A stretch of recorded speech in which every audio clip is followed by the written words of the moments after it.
The morning sun cast a soft orange glow over the quiet monastery as the monks began their day with prayers and meditation. Among them was Brother Li Ming, a young monk who had dedicated his life to the teachings of Buddha and the pursuit of inner peace. Brother Li Ming had always been a seeker, searching for answers to life's deepest questions. He had left behind a comfortable life in the city, seeking a simpler existence in the monastery. But despite his devotion to his spiritual journey, he found that he still struggled to find balance in his life. Every day, Brother Li Ming would sit in meditation, trying to quiet his mind and find inner stillness.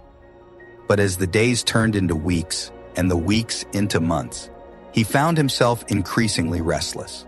The more he tried to find balance, the more elusive it seemed. One day, after a particularly frustrating meditation session, Brother Li Ming decided to seek guidance from the wise old monk, Brother Chen. He approached him with hesitation, feeling almost embarrassed to admit his struggles. Brother Chen, however, welcomed him with a warm smile and a gentle pat on the back. "Young Li Ming," he said kindly, "I've been expecting you. Come, let's walk and talk." They strolled through the monastery gardens as Brother Li Ming poured his heart out to Brother Chen. He shared his frustrations and his quest to find balance in his life.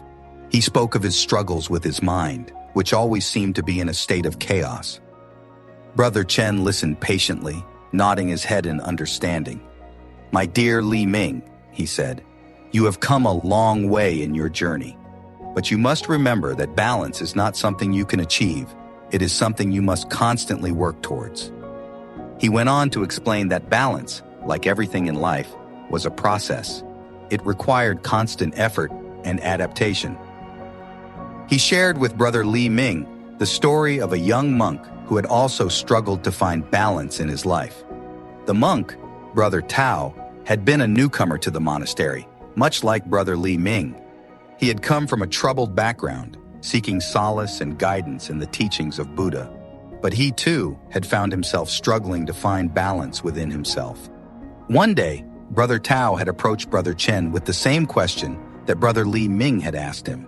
And like Brother Li Ming, he had been met with a warm smile and a gentle pat on the back.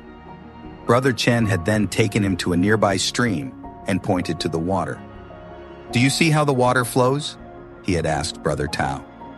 "Yes," Brother Tao had replied, puzzled by the question. "This is how you must approach balance," Brother Chen had said. "Just like the water, you must flow with the ebb and flow of life. There will be times of calm, and there will be times of turbulence. But just like the water, you must continue to move forward, never letting the currents of life pull you under." Brother Li Ming listened intently as Brother Chen went on to explain that balance was not about finding a perfect state, but rather about adapting and adjusting to the changing circumstances of life. He shared with him the teachings of Buddha, who had said that the secret to happiness is not in seeking more, but in developing the capacity to enjoy less. As they walked back to the monastery, Brother Li Ming felt a weight lifted off his shoulders. He realized that he had been seeking an unattainable goal, and that the key to finding balance in his life was to let go of his expectations and embrace the present. From that day on, Brother Li Ming approached his daily routine with a newfound sense of peace and understanding. He still meditated and prayed, but he no longer placed pressure on himself to achieve a state of perfect balance. He accepted that there would be days when his mind would be restless, and days when it would be calm, and he learned to flow with the changes, just like the water in the stream. Years went by, and Brother Li Ming continued to walk his path with humility and grace. He realized that balance was not a destination, but a journey. And he was grateful for the wise words that Brother Chen had shared with him, for they had not only helped him find balance in his life, but also in his heart.